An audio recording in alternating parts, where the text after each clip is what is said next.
21세기에 들어와서 세속화 또 탈종교화라는 단어를 우리가 자주 사용을 합니다. 실제로 우리나라 인구 센서스에 의하면 세속화로 인한 탈종교화 현상이 가속화되고 있다는 것을 확인할 수가 있습니다.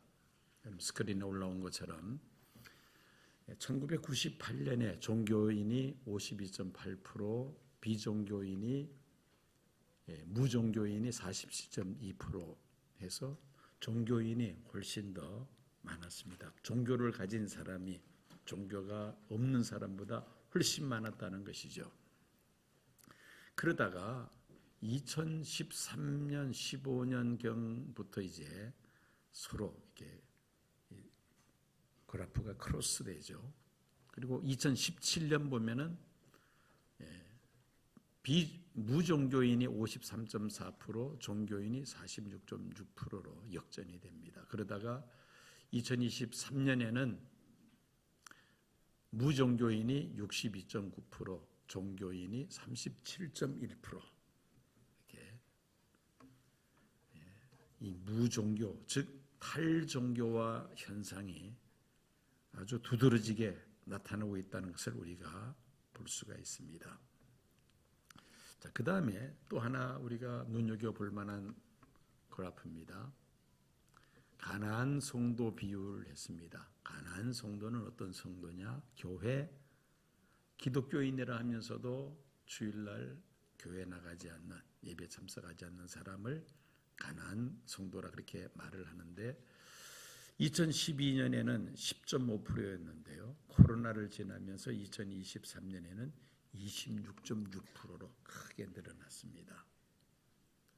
나는 기독교인이라고 하는데 그런데 교회 안 나가는 사람들의 숫자가 이렇게 크게 늘었다는 겁니다.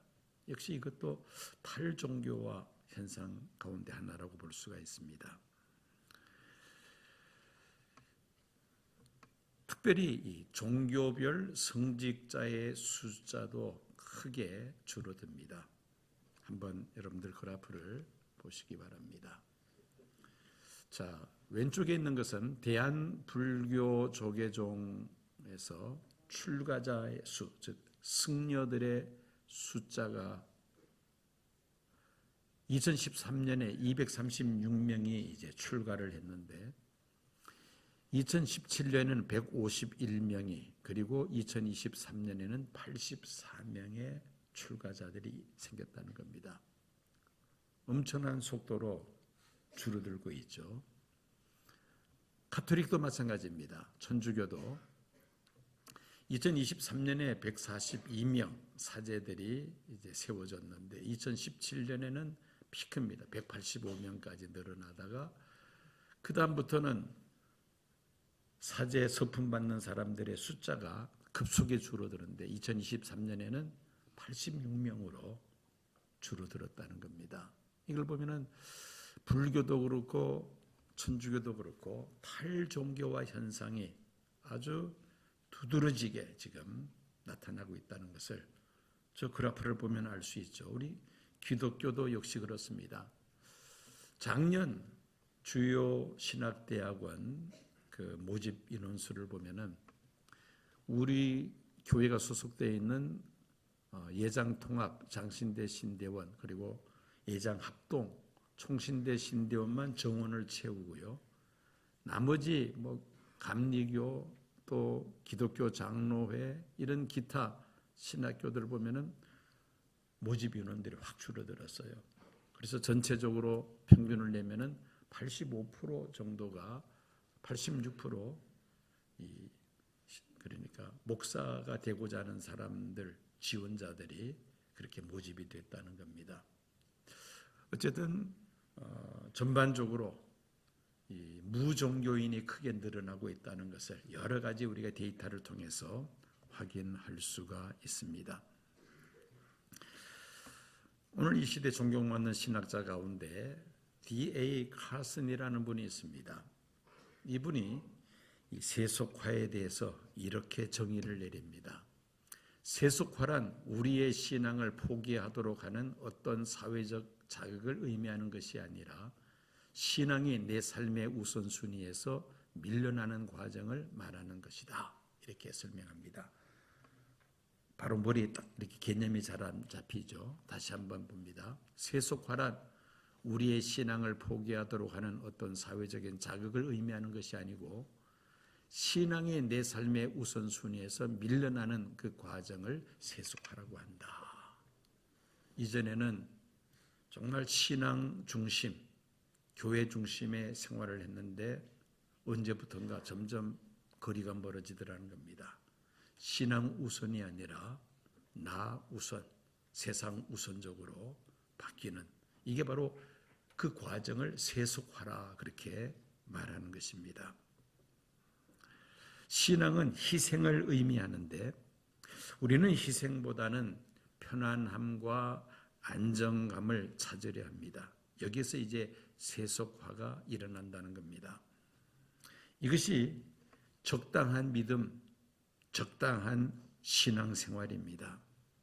우리의 적당한 신앙이 기독교의 세속화를 부추기고 있다는 것이죠. 그런 의미에서 교회는 세속화가 심각하게 진행되고 있다고 그렇게 말할 수가 있습니다. 뉴욕 레저렉션 교회 담임 목사인 조셉 마테라 목사의 이야기입니다. 교회 내 세속적 기독교인들이 너무 많다. 자신의 모습을 점검하고 성경 말씀을 따라 살아가는 성경적 기독교인이 되어야 한다. 이분은 미국 보수교회의 대표적인 그러한 분입니다. 그런데 이분은 세속화된 기독교인의 10가지 징후라는 칼럼을 통해서 이런 주장을 합니다. 그는 말하기를 1981년부터 목회 사역을 해왔고 수천 명의 기독교인들의 삶을 지켜볼 수 있었다라고 하면서 교회 안에서 자신이 기독교인이라고 말하는 이들이 많지만 그러면서도 이들 중 상당수가 세속적인 가치 체계를 지지하고 있다는 결론에 도달했다라고 하면서 현대 기독교인들이 세속화된 특징, 징후 10가지를 이렇게 그는 소개를 하고 있습니다. 첫째로 하나님의 뜻을 먼저 생각지 않고 중요한 결정을 내린다. 많은 기독교인들이 자신은 기독교인이다, 신앙인이라고 하지만은 실제로는 무신론자와 다름없는 그런 삶을 살아가고 있다는 것입니다. 결혼, 또 직업 선택, 또는 이사를 한다든지 중요한 그런 일들이 있을 때에 하나님의 뜻을 구하거나 성경 말씀을 찾아본다거나 또 영적 지도자들의 조언을 구해야 될 텐데 전혀 그렇지 않다는 겁니다. 하나님의 뜻을 찾지 않고 그냥 자기 생각대로 결정을 내린다는 겁니다. 두 번째, 하나님보다 사람의 생각이나 시선을 더 의식한다. 그렇게 말합니다. 기독교인들은 지혜의 근원 되시는 하나님을 우리가 마땅히 두려워해야 하는데 눈에 보이지 아니하니까 하나님에 대한 두려움은 없고 오히려 보여지는 주변의 친구들 더 우리가 의식한다는 겁니다. 겉모습, 내 사회적인 지위 또한 인기를 더 추구합니다. 우리가 하나님보다 사람들의 생각이나 시선을 더 의식할 때에 세속화되어가는 기독교인이구나라는 스스로의 진단을 내릴 수 있다는 것입니다. 세 번째, 성령이 아니라 돈에 이끌려서 살아갑니다. 만약에 하나님의 뜻보다 돈을 우선순위에 올려놓는다면 나는 세속화된 기독교인이라는 말이죠.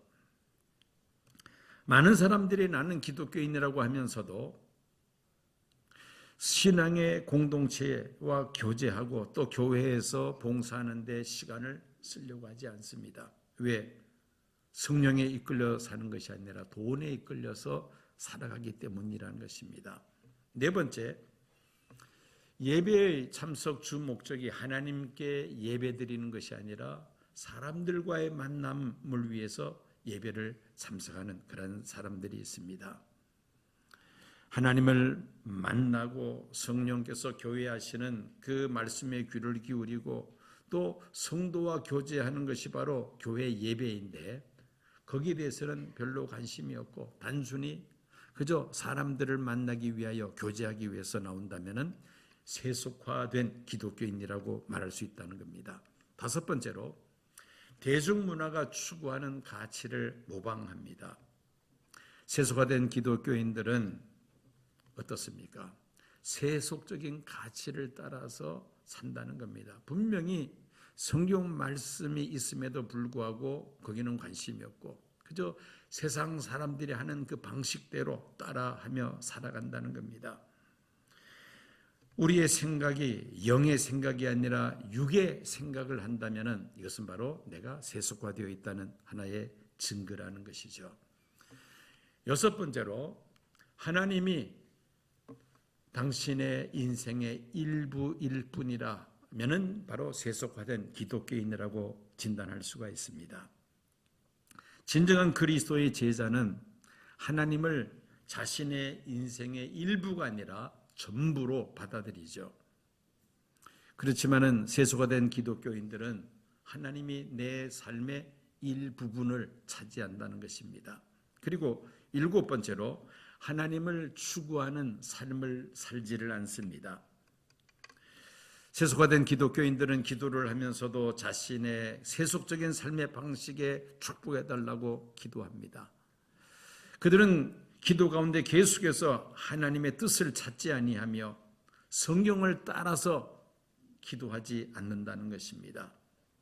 이것이 바로 세속화된 기독교인의 모습이라는 것이죠. 여덟 번째는 타인에게 복음의 영향력을 미치지 않고 전도도 하지 않는 그러한 삶을 살아갑니다.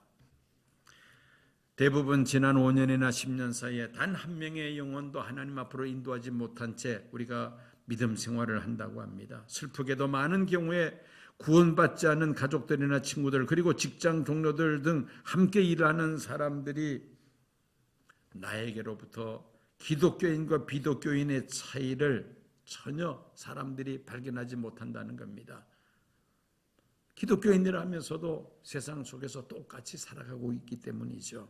전혀 복음의 영향력을 미치지 못하고 있다는 겁니다. 이게 바로 세속화된 증거라는 것이죠. 아홉 번째로 제자를 삼지 않습니다. 예수님은 지상명령으로 무엇을 말씀하셨습니까? 모든 족속으로 제자를 삼으라고 말씀하셨습니다. 그러나 세속화된 기독교인들은 거기에 대해서 관심이 없다는 것이죠. 제자를 삼는 일에 전혀 관심을 기울이지 않습니다. 마지막 열 번째로는 재정 관리에 있어서 성경적 청지기 정신이 없습니다. 많은 성도들이 자신들이 소유한 물질이 하나님께 속한 것이라고 생각지 않는다는 것이죠.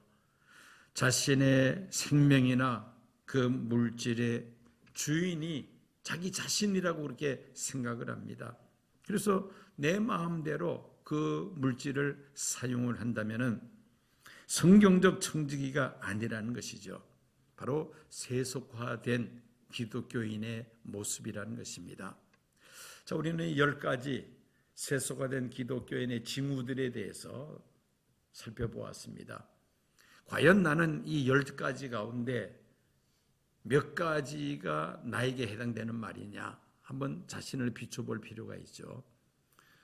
그런 모습들이 많이 있다면 나는 이미 세속화된 기독교인이다라고 스스로 진단을 내릴 수 있는 것입니다. 여러분, 이 세속의 반대말이 바로 오늘 여러분들에게 설교하고자 하는 거룩함. 거룩함이 바로 세속의 반대말이죠.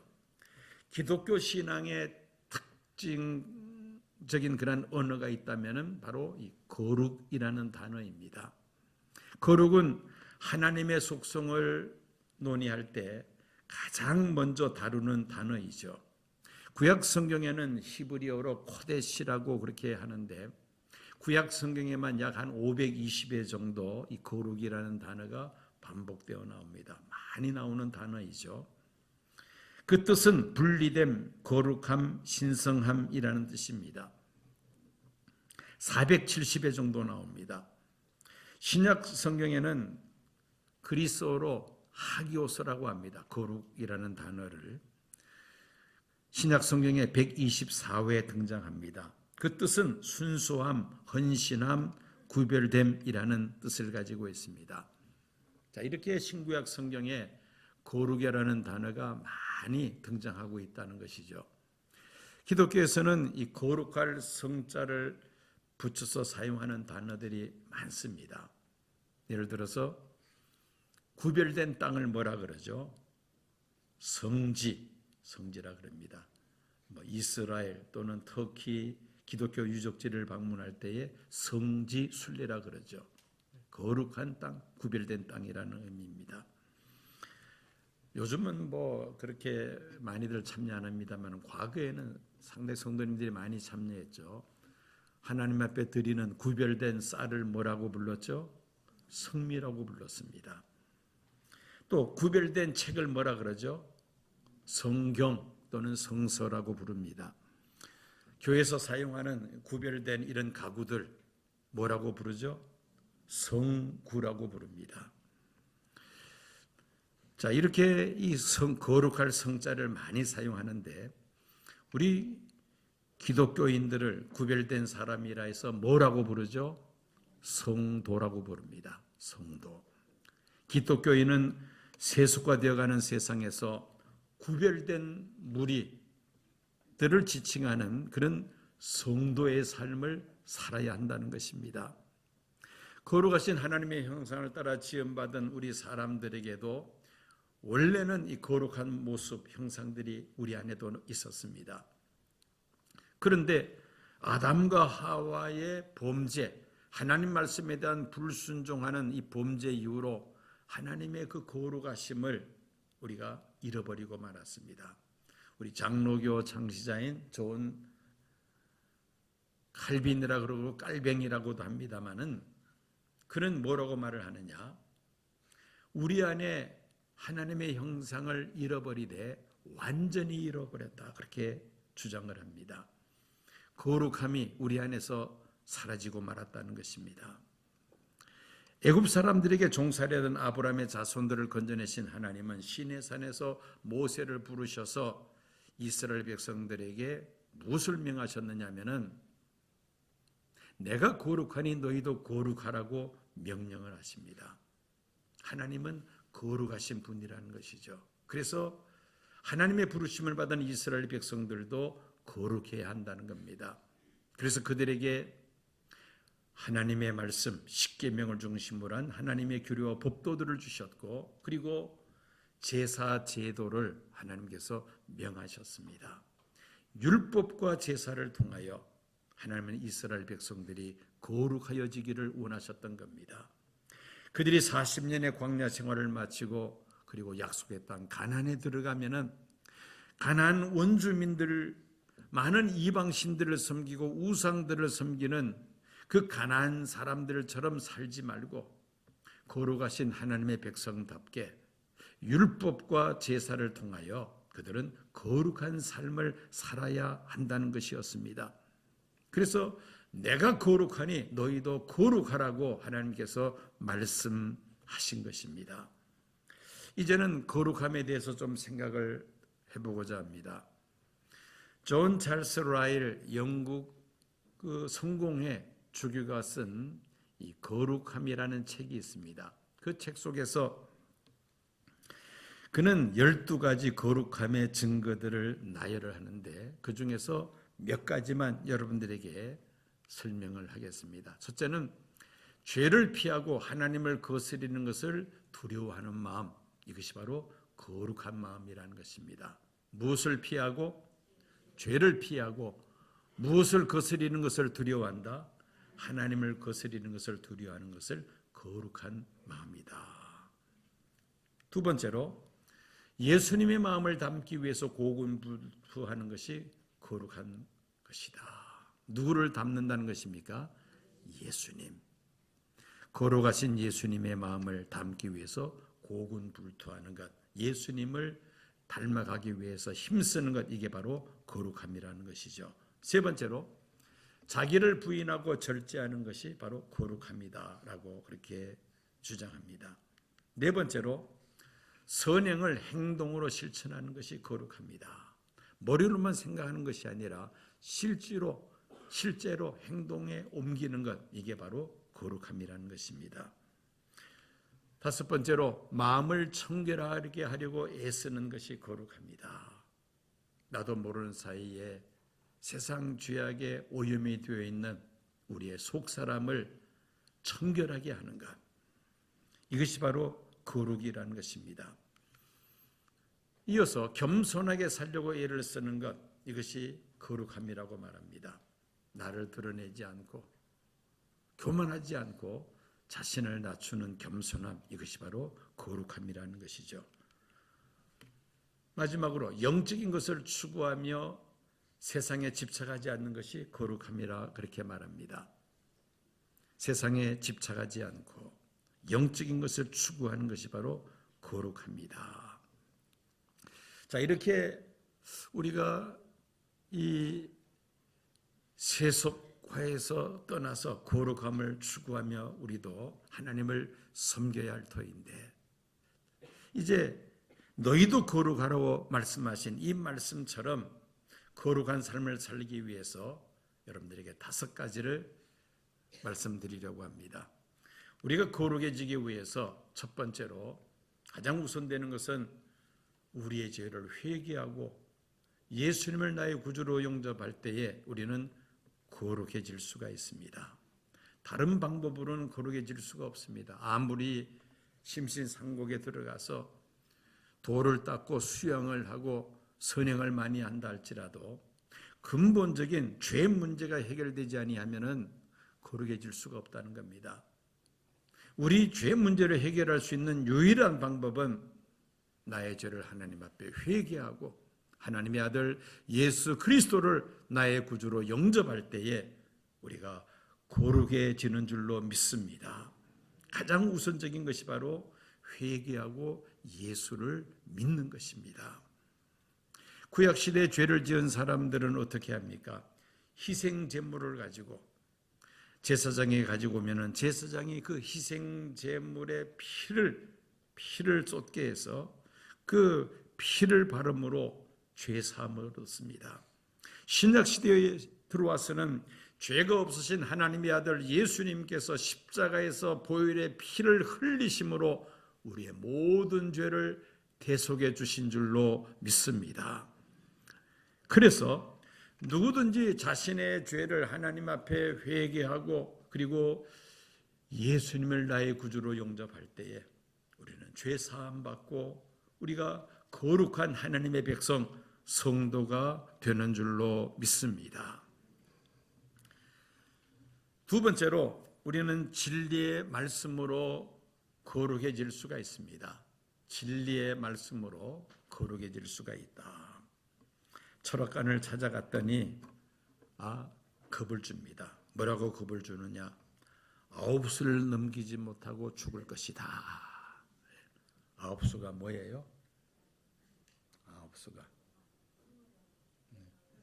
많이 가보셨어요? 주로 그런 말을 많이 하죠. 그런 데 가면은 9수를 못 넘길 것이다. 39, 49, 59, 69, 79, 9수를 넘기기 어렵다. 또 자식이 어떻게 될 것이다. 이런 이야기. 그런 이야기 듣고 나면은 계속 귓가에서 그 말이 맴돕니다. 불안해서 살 수가 없죠. 얼마짜리 구슬에 액땜을 할 수 있다. 얼마짜리 부적을 사서 몸에 지내야 면할 수가 있다라고 말하면은 안 살 수가 없어요. 불안해서. 하자는 대로 따라하다 보면은 무당의 노예가 되어 배가 망신하는 사람들 있습니다. 자, 그러나 예수 믿고 하나님을 섬기는 성도들은 설령 그런 말을 듣는다 할지라도 마음이 흔들리지 않습니다. 왜 그렇습니까? 생사와 화복을 누가 주관하신다? 하나님이 주관하신다는 것을 확신하기 때문이죠. 무당의 말이 나를 주관하는 것이 아니라 하나님께서 내 삶을 주관하신다. 또 하나님이 늘 나와 함께 하심을 믿는다면 그런 저주스러운 말을 들어도 우리는 흔들리지 않습니다. 악한 영들이 숨어 쏘는 불화살을 믿음의 방패로 다 막아냅니다.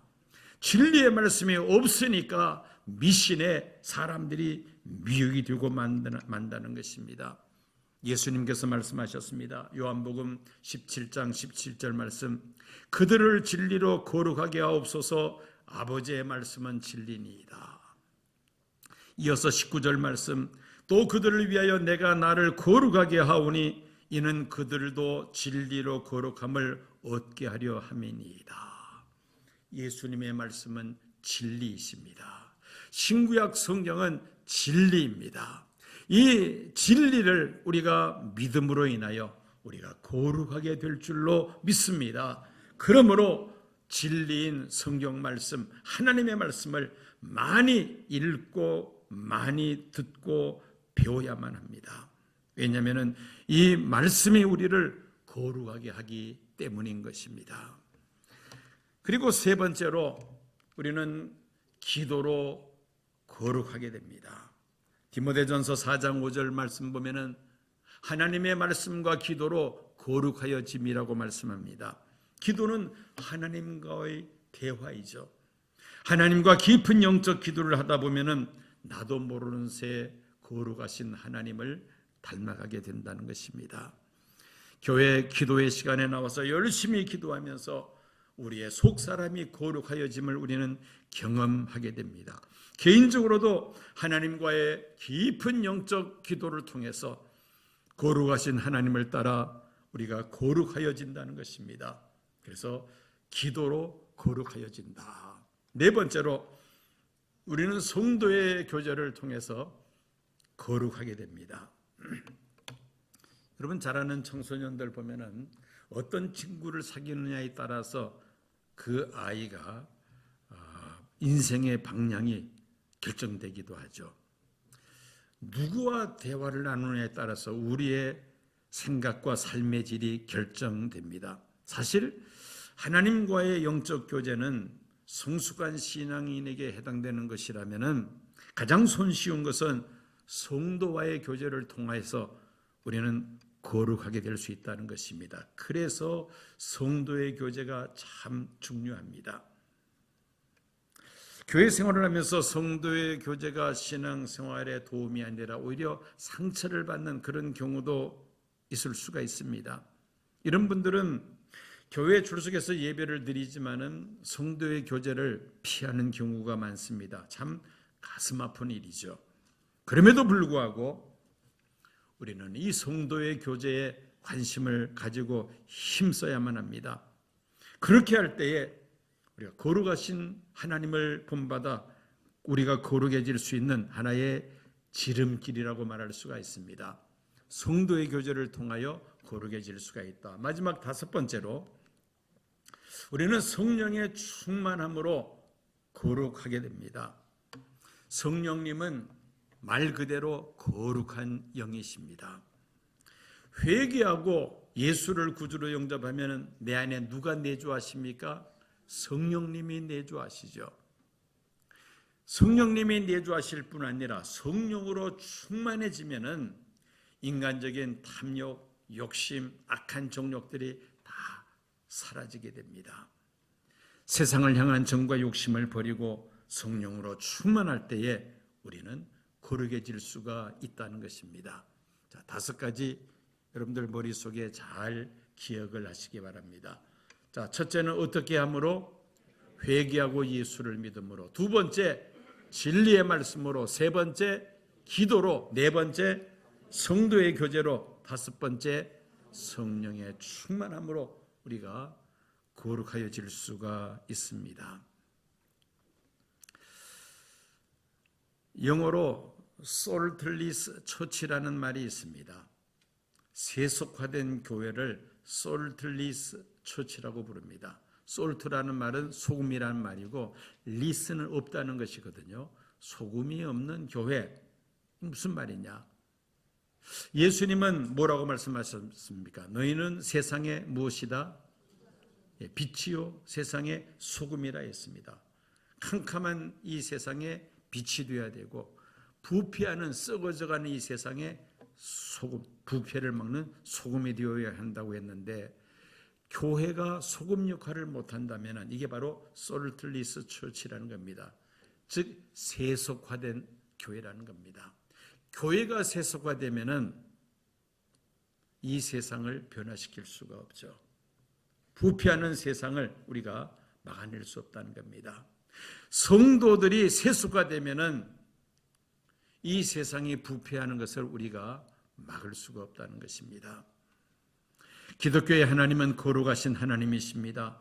거룩한 삶을 살아야 할 성도에게 모델은 예수 그리스도이십니다. 예수 그리스도를 우리가 본받을 때에 우리가 거룩하여질 수 있다는 말씀이죠. 갈수록 세속화 되어가는 세상에서 우리는 거룩함을 위하여 이전보다 더 많은 관심과 노력이 필요합니다. 담임 목사를 위시해서 시온교회 교역자들을 보니까 예수님을 본 것 같아요. 이런 말을 들을 수 있다면 얼마나 좋겠습니까? 시온교회 장로님들을 보면은, 시온교회 권사님들을 보면, 시온교회 안수집사님들을 보면은, 시온교회 집사님들을 보면은 정말 예수님을 본 것 같아요. 이럴 때 아멘이 나와야 될 텐데 자신이 없습니까? 자, 우리가 정말 시온교회 성도님들을 볼 때 세상 사람들이 예수님을 본 것 같다는 이런 말을 들을 수 있어야 할 줄로 믿습니다. 어떻게 할 때 우리가 거룩한 성도로서 구별된 삶을 살아갈 때에 그런 인정을 받을 수 있다는 말입니다.